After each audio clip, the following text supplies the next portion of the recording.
Hello friends, welcome to your own channel daily stock. तो आज हम बात करने वाले हैं Oracle financial services software limited company के बारे में।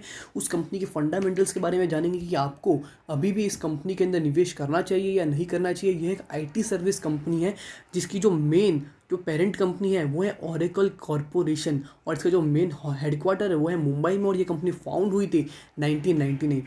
सो आज हम बात करने वाले यही कंपनी के बारे में कि आपको इस कंपनी के अंदर निवेश करना चाहिए या नहीं करना चाहिए।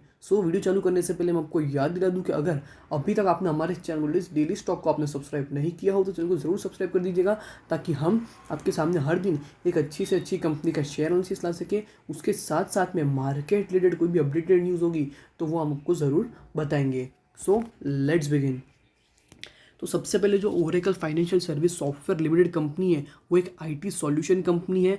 The company also offers a suite of banking products catering to the retail needs of corporate retail investment banking and treasury operations. मतलब क्या, ओरेकल कंपनी का जो सॉफ्टवेयर सिस्टम जो चलता है वो मेन किस में चलता है, corporate retail investment banking and treasury operations. तो मतलब as a purpose of security purpose के लिए अगर कोई भी सॉफ्टवेयर ज़्यादा वपराता हो मार्केट में तो वो Oracle financial service software company that is इस कंपनी का ज़्यादा मार्केट में वपराता, तो उसके कारण इस कंपनी का रेवेन्यू एज वेल इस कंपनी प्रॉफिटेबिलिटी कर पाती है। अगर हम शेयर को अभी भी कंपेयर कर ले उसके सेक्टर के प्राइस टू अर्निंग रेशियो के हिसाब से तो सेक्टर का पी निकल कर आता है 31.13 आसपास और शेयर का पी रेशियो कितना है, सिर्फ 17.89, जो कि मेरे हिसाब से सेक्टर के मुकाबले काफ़ी अच्छा है और आप इस शेयर के अंदर एक अच्छा सा इन्वेस्टमेंट भी कर सकते हो। सेक्टर का जो पीबी निकल कर आता है वो है 7.68 और शेयर का पीबी रेशियो कितना है, सिर्फ 3.98, तो सेक्टर के मुकाबले ये भी काफ़ी कम है। सेक्टर का डिविडेंड यील्ड कितना है, सिर्फ 1.05% और इस शेयर का डिविडेंड यील्ड काफ़ी एट्रैक्टिव है, दैट इज़ 5.9% का इसका डिविडेंड यील्ड भी है।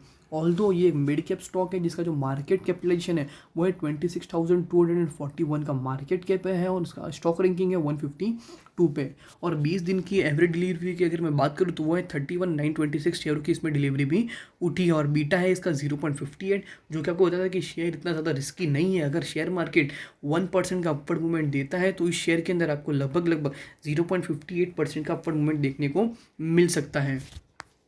जो चीज़ मुझे सबसे ज़्यादा अच्छी लगी इस कंपनी के बारे में वो ये कि कंपनी एक स्टेगनेंट और अच्छी तरह से कंपनी प्रॉफिटेबिलिटी मार्केट में कमा रही है। फ्रॉम द ईयर 2017 से लेकर 20 तक कंपनी अच्छा सा revenue as well as business profitability company कमा पा रही है। अगर हम 2019 को 20 से भी अगर हम कंपेयर करते हैं तो 2019 में जब कंपनी का रेवेन्यू हुआ था 5.13 थाउजेंड करोड़ रुपीज़ का, जो कि 2020 में थोड़ा सा गिरकर ज़रूर हो गया था 5.03 थाउजेंड करोड़ रुपीज़ का, बट कंपनी जो प्रॉफिटेबिलिटी है उसमें आपको अच्छा सा अपट्रेंड देखने को मिला है।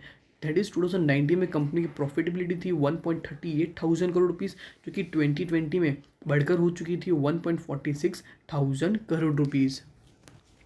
और एक और अच्छा फैक्टर जो मुझे लगा इस कंपनी के बारे में वो ये कि कंपनी जो शेयर होल्डिंग पैटर्न है वो काफ़ी ज़्यादा एट्रैक्टिव है और काफ़ी ज़्यादा लॉन्ग टर्म के हिसाब से एक अच्छा सा ये साबित शेयर हो सकता है। दैट इज़ कंपनी जो टोटल प्रमोटर होल्डिंग है वो है 73.28 के आसपास, म्यूचुअल फंड होल्डिंग है 4.96%, DII की होल्डिंग है 3.05% और FII की होल्डिंग है इस कंपनी के अंदर 11.03%। और आप जैसे और मेरे जैसे जो रिटेल कैटेगरी के इन्वेस्टर्स हैं उन लोगों का इस कंपनी के अंदर इन्वेस्टमेंट 7.66% पर। कंपनी के अगर हम top line as well as bottom line compare भी करते हैं पिछले कुछ क्वार्टर से तो आपको नजर आएगा कि कंपनी की टॉप लाइन है कंपेयर टू द जून 2020 वो थी कंपनी की टोटल इनकम 1385 करोड़ रुपीज़, जो कि सितंबर में गिरकर हो चुकी थी 1215 करोड़ रुपीज़ और दिसंबर में फिर से बढ़कर हो चुकी है 1261 करोड़ रुपीज़। कंपनी की अगर हम बॉटम लाइन की बात करें तो कंपनी की बॉटम लाइन भी काफ़ी ज़्यादा एट्रैक्टिव है। दैट इज़ जून क्वार्टर में कंपनी ने प्रॉफिट जनरेट किया था 479 करोड़ रुपीज़ का, जो कि सितंबर में गिरकर हो चुका था 392 करोड़ रुपीज़ और दिसंबर 2020 में वो फिर से बढ़कर हो चुका है 429 करोड़ रुपीज़। तो कंपनी के क्वार्टरली रिजल्ट्स काफ़ी ज़्यादा एट्रैक्टिव लगे मुझे। कंपनी जो टोटल एक्सपेंडिचर है वो नॉर्मली एक अच्छे खासे ट्रेंड में ही गुजर रहा है, ज़्यादा कंपनी टोटल एक्सपेंडिचर नहीं कर रही है। दैट इज़ जून 2020 में 673 करोड़ रुपीज़, सितंबर में 646 करोड़ रुपीज़ और दिसंबर में 653 करोड़ रुपीज़। कंपनी के अगर हम रिटर्न रेशियोज़ की बात करते हैं तो रिटर्न रेशियो में सबसे पहला जो रेशियो निकल कर आता है वो है कंपनी का रिटर्न ऑन नेटवर्थ या फिर return on equity percentage. Company का रिटर्न ऑन इक्विटी परसेंटेज आपको बताता है कि कंपनी के मार्केट में जितने भी इक्विटी शेयर होल्डर्स हैं उन लोगों के इन्वेस्टमेंट के ऊपर कंपनी का कितना परसेंटेज ऑफ प्रॉफिट कंपनी कमा पा रही है, तो वो होता है कंपनी का रिटर्न ऑन इक्विटी परसेंटेज। तो वो था 2018 में कंपनी का 26.27%, 19 में बढ़कर हो चुका था 28.07% और 2020 में वो गिरकर हो चुका है 22.25% पर।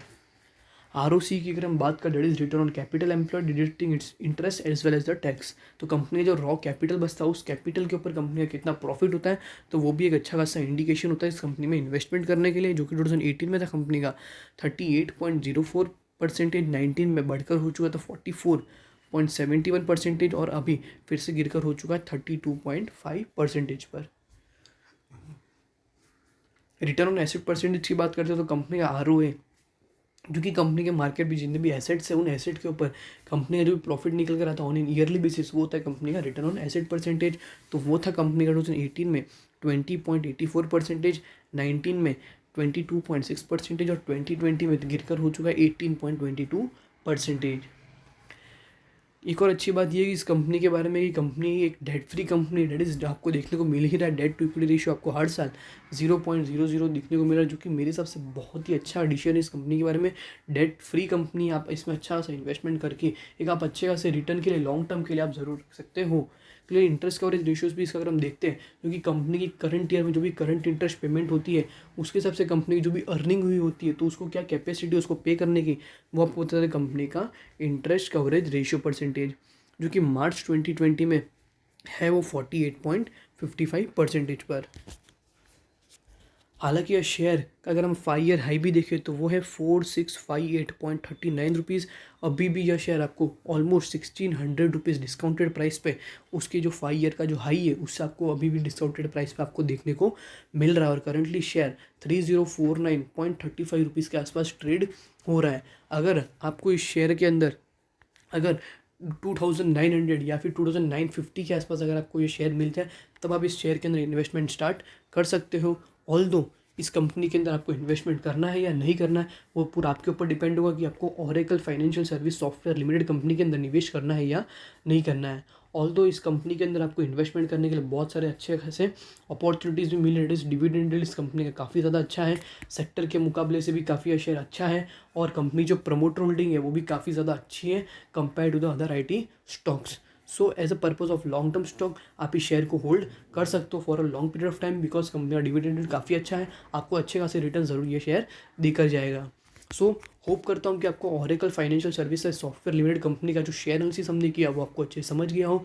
अगर आपको वीडियो अच्छी लगी, वीडियो को लाइक शेयर और हमारे चैनल को सब्सक्राइब करना ना भूलिएगा। अगर आपको इस कंपनी रिलेटेड या फिर इस वीडियो रिलेटेड कोई डाउट या फिर कोई क्वेरी भी हो तो वो भी आप हमें कमेंट सेक्शन में ज़रूर बता दीजिएगा, ताकि हम उसका सॉल्यूशन आपके सामने जल्द से जल्द ला सकें। So thank you.